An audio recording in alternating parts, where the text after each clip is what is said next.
Buenas noches y bienvenidos a Nada está dicho.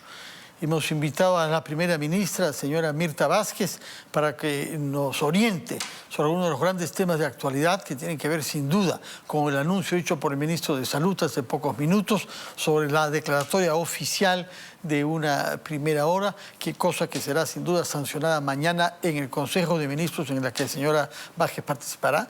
Pero también hemos tomado conocimiento en el curso de la tarde de la apertura de una investigación preliminar al presidente de la República a propósito de 3 casos diferentes que tienen que ver con el puente Tarata sobre el Guayaga y también sobre los ascensos militares, así como la compra de biodiesel por Petropero. Hay otros temas pendientes que podremos desarrollar con ella, que son el conjunto de los temas de la actualidad. Señora Mirta Vázquez, muy buenas noches y bienvenida a RPP.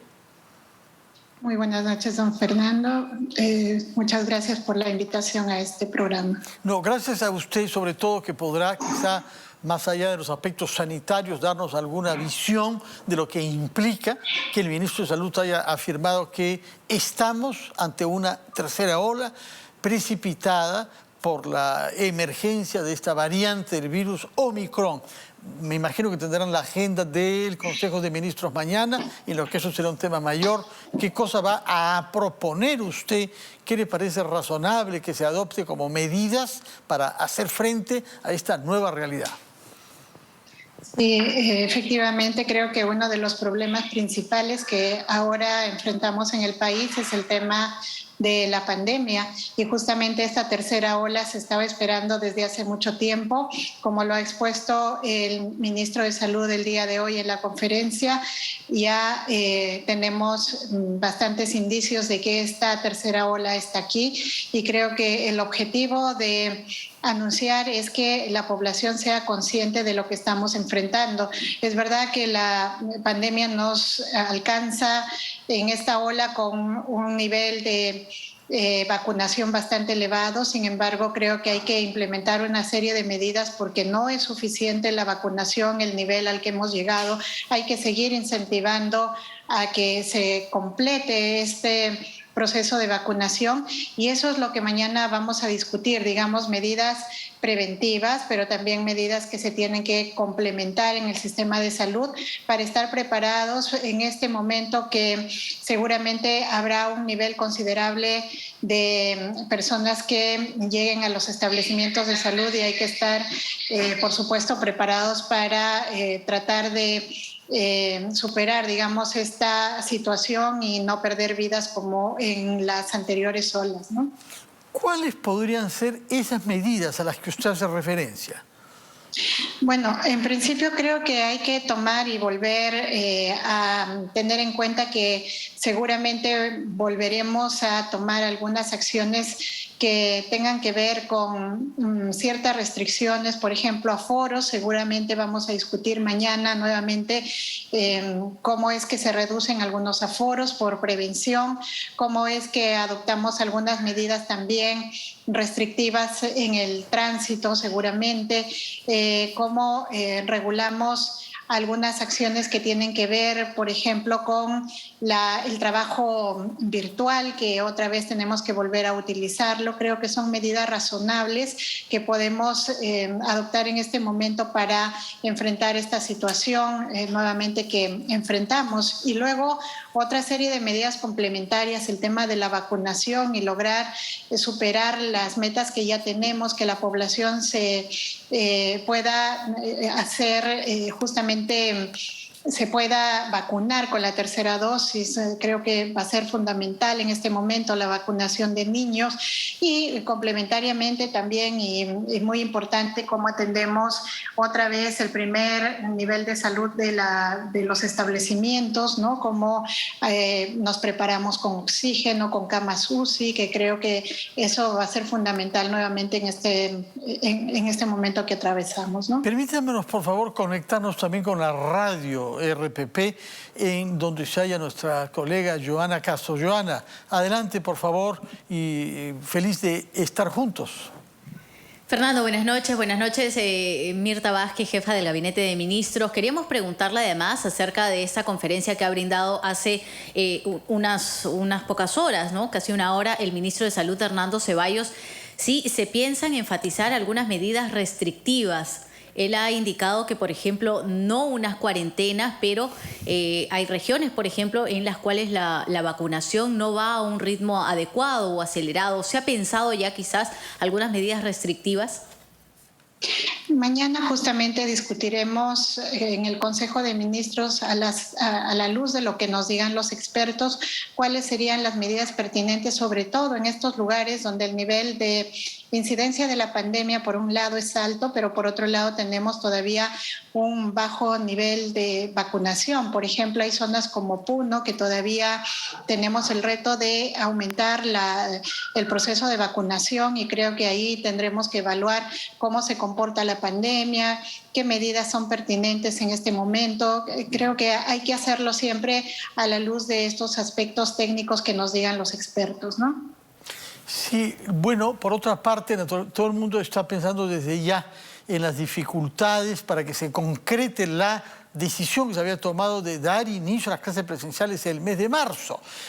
Por supuesto que es muy temprano como para hacerse una idea definitiva, pero se están tomando las medidas preparatorias para eso, especialmente en lo que se refiere a la infraestructura de las escuelas, o esta ola podría significar que no se tenga a tiempo escuelas dignas de los alumnos con servicios higiénicos y acceso al agua potable. Sí, a ver, gracias por la pregunta, porque creo que es muy importante ir informando.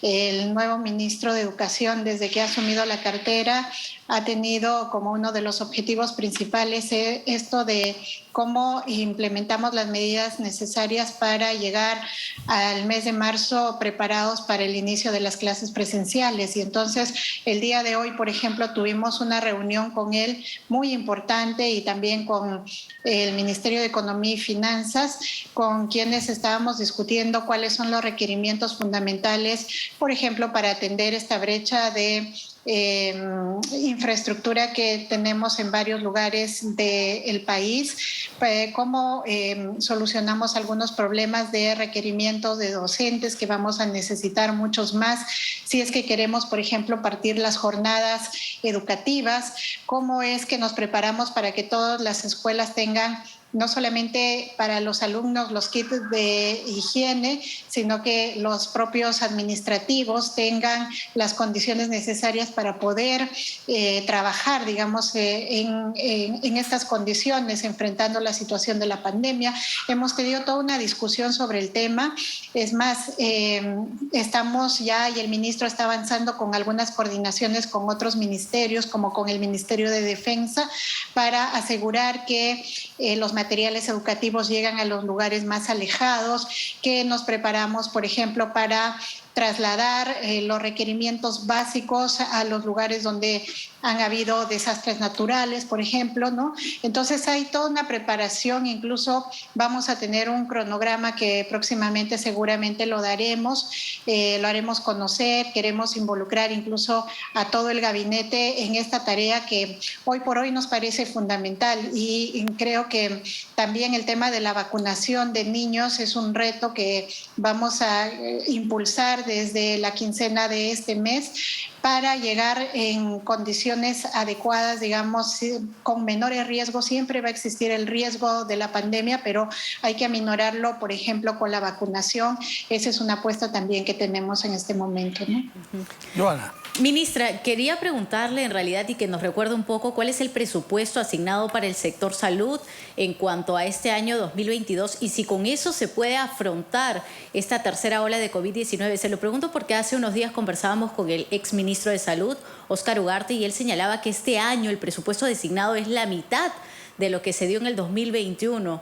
Y por ello la preocupación tras las cifras pueden ser si esto va a permitir contrataciones, va a permitir comprar más pruebas, hacer todo el trabajo humano y en equipos que se va a requerir.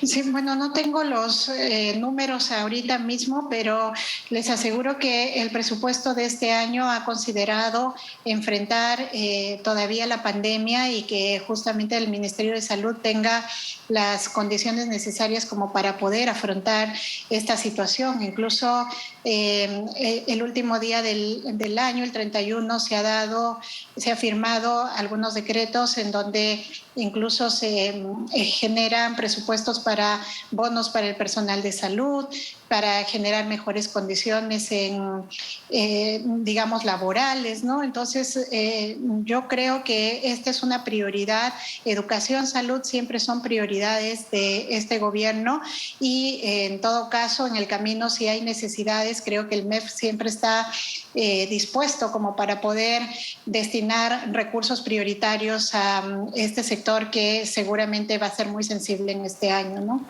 Permítame hablar sobre un tema diferente que tiene que ver con aspectos judiciales y con la figura del presidente de la República, puesto que hoy hemos tomado conocimiento de un documento de la Fiscalía de la Nación abriendo proceso de investigación preliminar al presidente Pedro Castillo por 3 temas diferentes.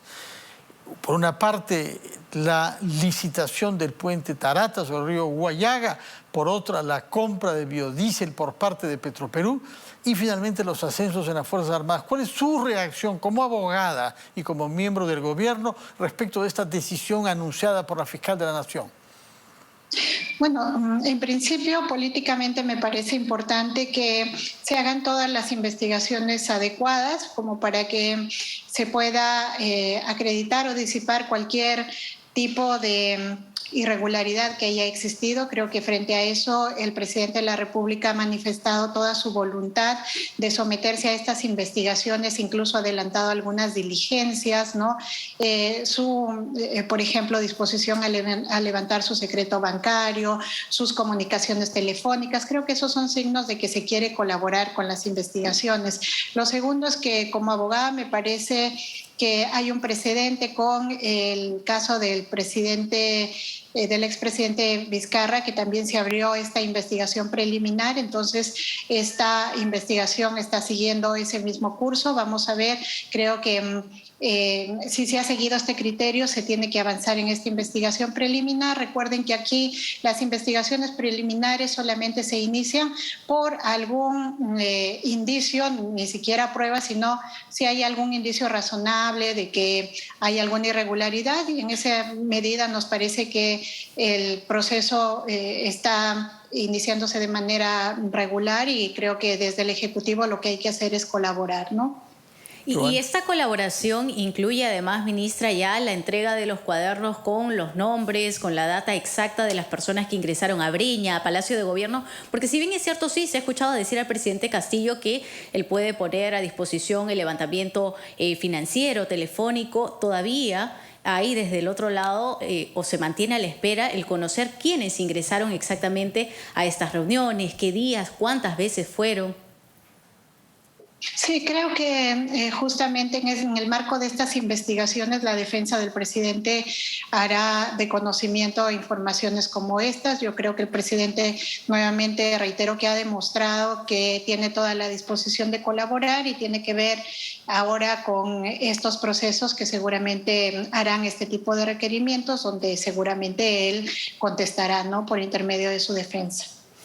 Por otra parte, usted ha concedido una larga entrevista hoy a nuestros colegas de IDL Radio, en el curso de la cual afirmó que conviene que haya estabilidad en el equipo de gobierno, aunque, dijo usted, con algún sentido del matiz, algunos ajustes podrían hacerse. ¿Oscila más bien usted hacia la estabilidad o hacia los ajustes? No, a ver, yo creo que ahora mismo es muy importante el tema de la estabilidad en el país. Es fundamental porque si no, no podemos avanzar.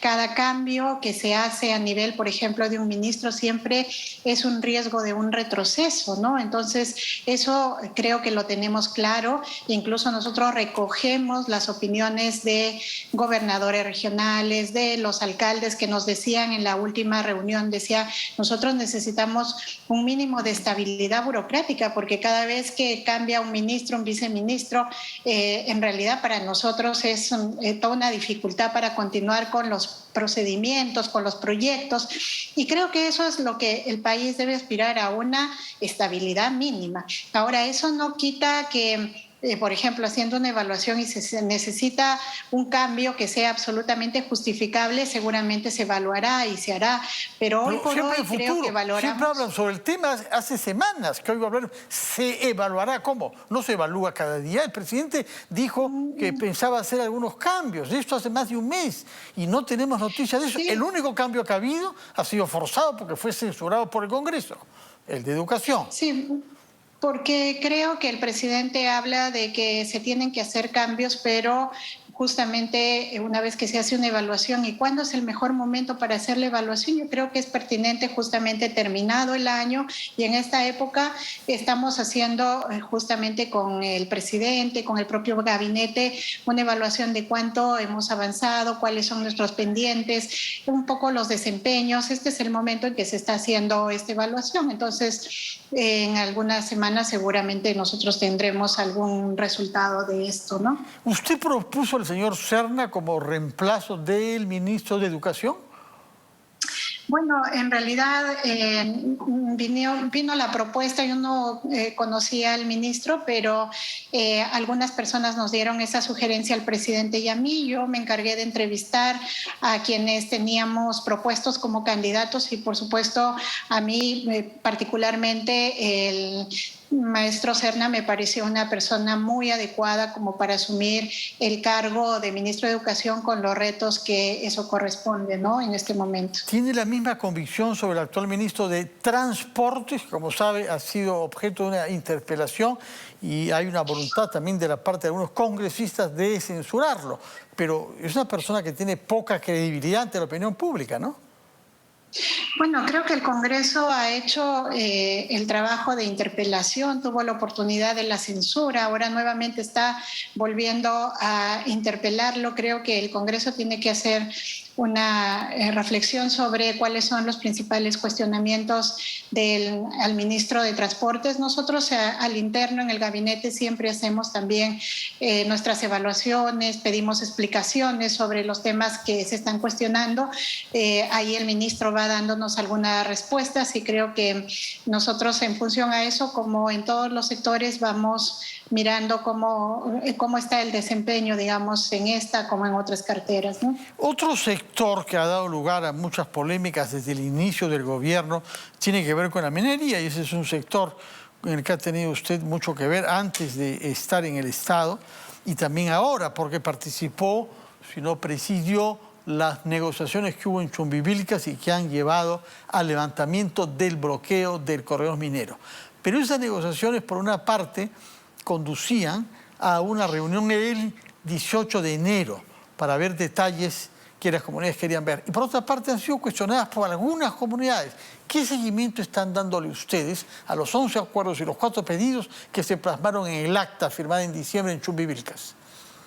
Sí, primero saludar la disposición que ha habido entre las partes para levantar esta medida de fuerza, especialmente las comunidades. La mayoría de comunidades de la zona de Chumbivilcas, 8 comunidades estuvieron presentes en la última reunión que tuvimos, y ellos nos manifestaban su interés de volver a estos procesos de diálogo, y creo que se han mostrado como personas bastante razonables. Ellos dicen: nosotros no somos alguien que se opone a la minería, queremos sí discutir las condiciones. Y bueno, la empresa también manifestó esta voluntad de volver al diálogo, y en función a eso se llegaron a varios acuerdos mínimos que, es verdad, hay que hacer seguimiento. El 18 tenemos que volver, tenemos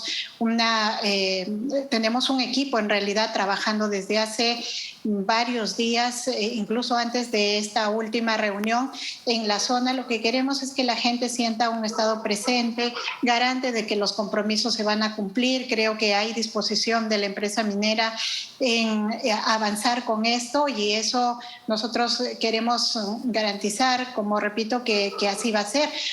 Es verdad que el sector de Capamarca, que tiene 4 comunidades, ha manifestado su desacuerdo porque ellos tienen una agenda más específica, centrada también en lo ambiental, y nos parece también absolutamente legítimo. Discutimos con ellos el mismo día que estuvimos allá en la zona cuál era el camino con ellos, y ellos nos pidieron un diálogo directo con esas comunidades, y nosotros estamos absolutamente de acuerdo. Si tenemos que hacer diferentes esfuerzos para tratar de encaminar estos procesos, de que las comunidades sean escuchadas y no se vean forzadas a utilizar medidas de fuerza, pues lo vamos a hacer. Entonces, a Cajamarca le hemos ofrecido incluso reunirnos con ellos, estamos en toda la disposición de escucharlos. Creo que eso es la única manera de solucionar estos conflictos, ¿no? En su vida profesional como abogada, usted ha sido sumamente crítica de muchas empresas mineras.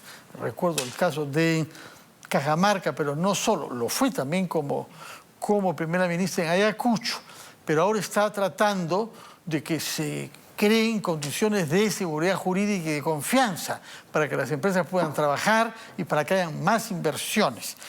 Sin embargo, en la Sociedad Nacional de Minería, Energía y Petróleo, he visto que se han formulado algunos reparos, algunas declaraciones hechas por usted, porque usted habría dicho que se ha hablado sobre la necesidad de cambiar la ley minera. Y el director ejecutivo de esa sociedad ha hecho saber que a él nunca le habían comentado eso, que había mantenido reuniones con usted en las semanas pasadas, pero que nunca les adelantó eso. ¿Cuál es el proyecto que hay? Sí. Yo aprovecho para precisar esta información, porque es verdad que con los representantes de la Sociedad Nacional de Minería no comentamos a detalle algunas de las ideas que teníamos, pero sí con algunos miembros de la Sociedad de Minería veníamos conversando de que hace falta la necesidad seguramente de hacer cambios, algunos de ellos seguro en la ley de minería. Por ejemplo, hablábamos del tema del canon minero, cómo generamos mejores condiciones para que la gente pueda sentir que el canon también los beneficia, cómo le damos un rol más activo, por ejemplo, a los gobiernos regionales, ¿no?, en estos temas. Entonces, en realidad han sido una serie de propuestas que hemos ido lanzando, todavía no de manera formal, seguro les haremos llegar en su momento, pero son cosas que nosotros queremos proponerles, discutirlos con ellos. Por supuesto, no es un tema que va a ser de sorpresa, ningún cambio normativo, y eso es lo que queremos. Y a los representantes de la Sociedad Nacional de Minería, como hemos hablado con ellos transparentemente, les decíamos: queremos una nueva relación, queremos que se produzcan los cambios necesarios, pero seguramente discutiremos con ellos lo que nosotros pensamos que pudiera ayudar en este proceso, ¿no? Ahora que esté en el Estado, en la cúspide del Estado, por lo menos como presidenta del Consejo de Ministros, ¿es igualmente crítica de los disfuncionamientos del Estado que perjudican la imagen de la minería en el Perú? Se lo pregunto porque a mí me chocó leer en el acuerdo que se firmó en Chumbivilcas del 29 que uno de los pedidos es electrificación rural. Necesitamos que haya una crisis de esa naturaleza para que el Estado asume que usted representa, asume el compromiso de garantizar que comuneros que ven pasar esos camiones con la riqueza de nuestras montañas tengan luz. Sí, a ver, yo tengo una posición y ahí muy clara respecto a que el Estado en estas zonas ha estado muy ausente, y que justamente muchas de las necesidades básicas que el Estado tiene la obligación de cubrir en todos los espacios del territorio del país, no lo ha hecho. Son lugares donde se ha asentado la gran minería, por ejemplo, son lugares históricamente olvidados, donde la gente no tiene luz, no tiene agua, no tiene electrificación, no tiene acceso a educación básica, a salud. Entonces, creo que hay cosas que hay que reconocer que el Estado ha fallado y que tiene que empezar a subsanar. Y hay cosas que le toca hacer a la empresa minera también. El modelo de desarrollo, las necesidades que en un territorio hay, creo que hay que definirlo desde el Estado con la población, y la empresa tiene que insertarse como un actor que puede colaborar con esto, pero creo que hay que empezar a generar estas nuevas dinámicas donde el Estado también asume la responsabilidad que le corresponde, ¿no? En este caso, ¿cuáles son? Porque realmente era chocante ver que en un acuerdo global habían pedidos que parece que deberían haberse resuelto hace 40 años. ¿Usted es ahora igualmente crítica con el Estado como lo fue con la empresa privada hace unos meses y años? Yo siempre he sido crítica, creo, con el Estado y con la empresa, ¿no? Porque creo que siempre mis críticas se han basado y han tenido como referente los derechos de las poblaciones. No puede ser que en territorios donde se saca la riqueza, donde se aporta para que este Estado crezca económicamente, no existan pues las condiciones básicas, y eso muchas veces depende del Estado y a veces también la empresa ha generado sobre expectativas. Entonces hemos tenido que ser críticos y ahora es verdad, don Fernando, tenemos que volver a las comunidades y a los territorios y tratar de abordar problemas que se debieron abordar 40, 50 años atrás, pero tenemos que hacerlo, no podemos dejar estos vacíos. Creo que ahora es una oportunidad, que los conflictos nos dan la oportunidad de darnos cuenta dónde tenemos que volver como Estados a estar presentes, ¿no? Algunos empresarios mineros y algunos analistas han planteado que el canon se use de una manera tal que beneficie más directamente a las comunidades, a las personas concernidas, en vez de que pase al Estado, que se elabore un proyecto, etc. ¿Usted sería partidaria de modificar ese punto específicamente, la atribución del canon que el Estado y los gobiernos regionales reciben? Sí, por supuesto, justamente esos algunos de los cambios que quisiéramos proponer, y creo que frente a eso las empresas mineras no se van a negar, porque creo que necesitamos mejorar no solamente el alcance que tiene que tener el canon minero, a dónde se enfoca justamente para que llegue a las comunidades que son las directamente afectadas o de zona de influencia, sino que necesitamos también mejorar la calidad de gasto del canon minero, ¿no? Entonces ahí creo que podemos proponer algunas reformas y ajustes que van a ayudar y que más bien van a desconflictivizar los lugares, ¿no? Las empresas también se quejan de que pagan sus impuestos y entonces no llegan a las comunidades. Entonces eso se puede arreglar si hacemos algunas modificaciones normativas.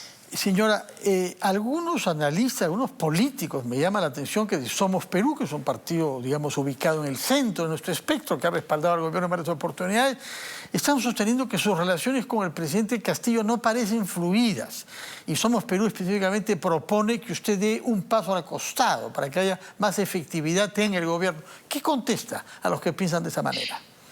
Sí, yo creo que hay que en este momento llamar a la clase política a ser muy responsable. Lo que menos necesita este país es más inestabilidad, y eso yo lo propongo no por defender un cargo, sino porque realmente hay un problema real cada vez que hay modificaciones o hay cambios de las principales autoridades. Creo que tenemos que por lo menos aspirar a una mínima estabilidad. No podemos cada mes estar pidiendo cambios. Entonces, una mínima estabilidad, un tiempo que creo que tiene que ser razonable como para ver si es que lo que estamos proponiendo desde el gobierno funciona o no. Lo segundo es que creo que hay varios partidos que a mí me parecen responsables. No sé si las posiciones de algunos voceros son posiciones de los partidos políticos. Yo no voy a renunciar a seguir tendiendo puentes con la mayoría de agrupaciones políticas, que creo que en este momento nos debemos enfocar en cuáles son los objetivos prioritarios del país en este momento, en esta situación y para este año, por lo menos los de corto plazo. Hay que ponernos de acuerdo. Y lo tercero es que creo que en estas situaciones hay que tener, además, para optar por cambios, elementos muy objetivos. Eso de que me parece que la Premier no se lleva bien con el presidente y por eso debe salir, creo que no es ninguna justificación objetiva. Me parece importante que en este momento seamos muy responsables con las posiciones que demos, ¿no?, para el país. Señora Mirta Vázquez nos ha aclarado aspectos que tienen que ver con temas sanitarios, transportes, educación, minería. ¿Podríamos aspirar a que se cumpla la promesa hecha por el presidente que en el curso de este mes de enero él haga lo mismo? ¿Conceda entrevistas? El presidente ha manifestado ya su disposición a tener una relación diferente también con la prensa, tener algunas entrevistas. Creo que él va a honrar su palabra. Me parece que seguro en estos próximos días hará algún anuncio al respecto. Yo creo que eso lo ha conversado también bastante largo con ustedes y hay una disposición a ello, ¿no? Bueno, un último tema entonces para confirmar que las entrevistas aclaran y sirven para que los políticos se comuniquen mejor. ¿Qué piensa de las iniciativas que han surgido en el seno de su gobierno respecto de la participación de la Fuerza Armada en garantizar la política de seguridad ciudadana? Usted sabe que ha habido declaraciones en ese sentido, ¿no? La seguridad ciudadana es uno de los objetivos principales de este gobierno y creo que tenemos que asumirlo de una manera muy responsable y ahí tenemos que discutir cuáles son las medidas más pertinentes. Creo que la seguridad ciudadana es un problema multidimensional y hay que asumirlo así. No solamente podemos pensar en una sola estrategia, ahí tenemos que discutir, hay diferentes posiciones todavía, pero lo importante es que el Ministerio del Interior está haciendo varias acciones de manera responsable, mirando cuáles son las estrategias, sobre todo preventivas, y esperamos tener resultados, ¿no? Para los próximos meses. Creo que hay que hacer una lucha responsable frente a esto, ¿no? Bueno, muchísimas gracias por su presencia en RPP. Tomamos nota de que nos ha dicho que el presidente honrará su palabra y concederá una entrevista, como él había dicho, este mes de enero. Muchas gracias, Mirta Vázquez, por su presencia acá. Que tenga buenas noches y feliz año 22 para usted y su familia. Feliz año, don Fernando. Muchas gracias. Gracias a usted. Vamos a hacer una pausa, después de la cual conversaremos con un economista, con el señor Alfredo Torne, quien ha sido además ministro de Economía.